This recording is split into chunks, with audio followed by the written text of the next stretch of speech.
On est tout à l'heure de présenter les résultats de la recherche ou de l'étude de cas au niveau du Sénégal. Est-ce que vous pouvez un peu revenir sur cette étude-là? Oui, il s'agissait de faire un peu l'évaluation des interventions et des programmes qui sont déroulés dans les deux pays par les acteurs de la société civile et aussi par les deux États pour éradiquer le phénomène du mariage d'enfants. C'est une enquête qui ne s'est pas intéressée à la prévalence, puisqu'il y a des études qui ont déjà été menées et qui ont fait le point sur les niveaux de pratique dans les zones urbaines comme dans les zones rurales. Donc là, c'était pour voir l'efficacité des interventions, parce qu'il y a beaucoup de programmes qui sont déroulés, autant par le ministère de la femme, de la famille, du genre et de la protection de l'enfance que l'ensemble des organisations de la société civile, mais on voit que la pratique, elle persiste. Donc nous, c'était pour voir l'efficacité des programmes, comment travailler ces programmes, quelles étaient les cibles des programmes et vraiment voir comment améliorer donc, ce qui est proposé concrètement sur le terrain. Tantôt, vous parlez du manque de synergie de tous les programmes que vous venez de citer par rapport à la prise en charge de la lutte contre les mariages d'enfants. Quel peut être l'impact de ce manque de synergie-là?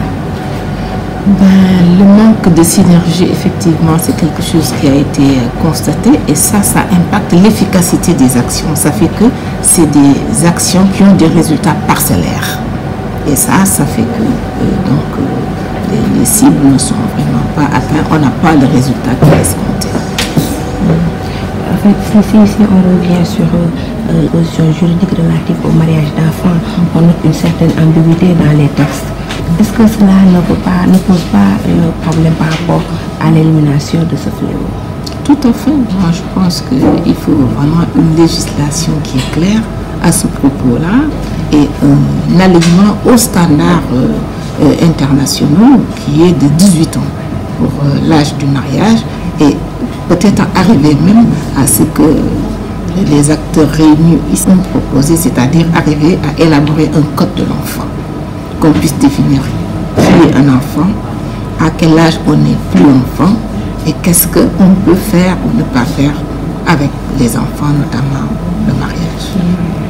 Et ces derniers temps, tout comme les mariages d'enfants qui sont une forme de violence, l'actualité est marquée par la violence des jeunes filles, mais même si elles ne sont plus des enfants, des jeunes filles sont violées, tuées, où il y a eu une tentative de viol suivie de meurtre.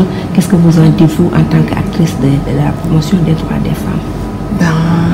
Nous, c'est conscient de ce fait que nous avons eu une entrée violence basée sur le genre, même dans le cadre de ce projet-là. Parce qu'on a vu que les femmes qui sont victimes de fistules, les personnes qui ont été mariées avant 15 ans, 80% des femmes qui sont victimes de fistules sont des femmes, des filles, on peut dire, qui ont été mariées avant l'âge de 15 ans, qui ont eu à porter des grossesses avant d'avoir un corps mature qui se prête à la reproduction. Donc la question de la violence, je pense qu'elle s'est remise là sur la table avec les faits qu'on a vécus dernièrement. Ça veut dire qu'il faut vraiment légiférer autour. Ça veut dire que c'est une question qu'il faut mettre en débat dans la société et vraiment envisager des endroits sécures pour les jeunes, pour les enfants, pour les jeunes filles.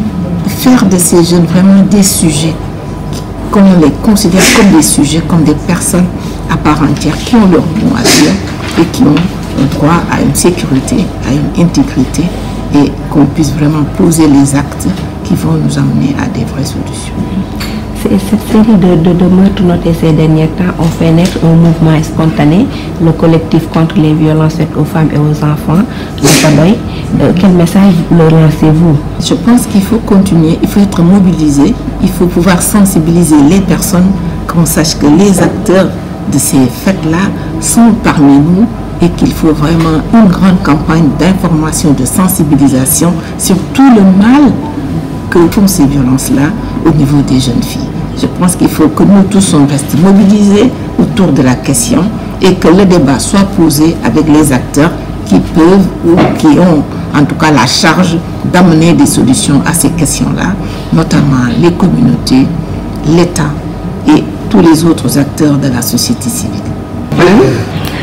Professeur Fatou Diop Sall, je rappelle que vous êtes la coordonnatrice du laboratoire Genre et Société de l'Université Gaston Berger. Votre dernier message pour tous ceux qui vont vous lire.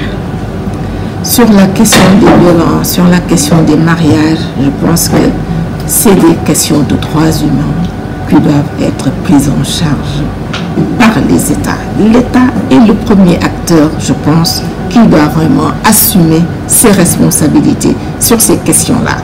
Et je pense que nous, notre rôle, c'est justement d'amener l'État à assumer cette responsabilité-là qui est la sienne, en produisant des données probantes, en disant voilà le niveau du problème, en mettant en débat cette question-là avec les partenaires qui nous appuient autour de cela, comme le CRDI, que nous devons remercier, comme Save the Children, comme Tostan, comme AJS, tous les acteurs qui ont été mobilisés ici pour discuter de la question des mariages d'enfants au Sénégal. Merci.